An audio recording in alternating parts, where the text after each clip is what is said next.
Good morning everybody, welcome to my YouTube channel English grammar let's it go. आज हम जानेंगे tense को identify करना। क्या करना? टेंसेस को आइडेंटिफाई करना।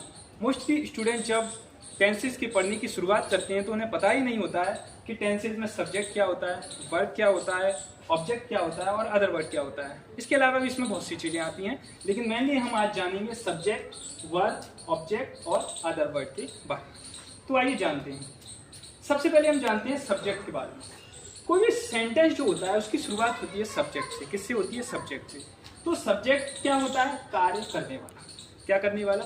कार्य करने वाला। जैसे कि मैं अभी क्या कर रहा हूँ? पढ़ा रहा हूँ, टीचिंग का काम कर रहा हूँ, तो मैं क्या हुआ?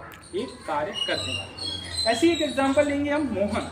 मोहन क्या करता है? मोहन सेब खाता है। तो इसमें एग्जाम्पल मैंने जो लिया है उसमें कार्य कौन कर रहा है? मोहन कर रहा है। तो एग्जाम्पल क्या है? वो क्या बताता है एग्जाम्पल? कि सब्जेक्ट इसमें जो है वो है मोहन, क्योंकि मोहन सेब खा रहा है, वो सेब खाने का कार्य कर रहा है। दूसरा, आप बेहतर समझ गए होंगे कि सब्जेक्ट क्या होता है। अब उसके बाद आती है वर्ब। वर्ब वो होती है जो कार्य है, मीन्स जो कार्य है। ध्यान से देखना, जो कार्य है मतलब मोहन क्या कार्य कर रहा था? सेब खाने का। क्या खाने का? सेब। तो इसमें जो खाने का जो कार्य होगा, किसका? खाने का, तो उसे हम क्या कहेंगे? वर्ब। क्या कहेंगे?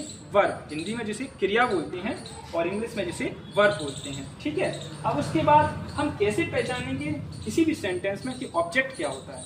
तो ऑब्जेक्ट आप ध्यान से समझना। वैसे तो हम कह सकते हैं ऑब्जेक्ट होती है कोई भी वस्तु, कोई भी चीज, कोई भी वस्तु। जैसे कि ये पेन, ये मार्कर है, एक पेन है जो कि एक ऑब्जेक्ट है। एक बोर्ड एक ऑब्जेक्ट है, यानी कोई भी चीज वो ऑब्जेक्ट कहलाती है।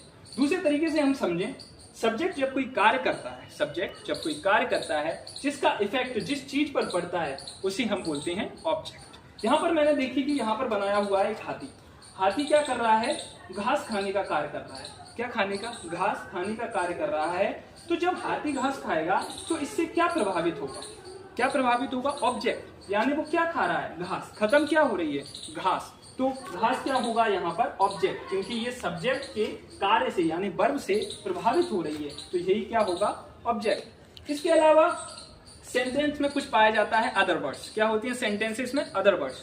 तो सब्जेक्ट, वर्ब, ऑब्जेक्ट, इनको छोड़कर जो एक्स्ट्रा चीज आती है उसे हम बोलते हैं अदर वर्ड। उसके अलावा ग्रामेटिकल चीजों को छोड़कर, कौन सी चीजों को छोड़कर? ग्रामेटिकल। इसके अलावा प्रपोजिशंस भी आते हैं, इसमें सेंटेंस कनेक्टर्स भी आते हैं। इन चीजों को हटा दिया जाए और सब्जेक्ट, वर्ब, ऑब्जेक्ट को हटा दिया जाए तो जो बचा होता है वो अदर वर्ड होता है। जैसे कि हाथी जो है घास खाता है, कहां पर? जंगल में। क्या कर रहा है?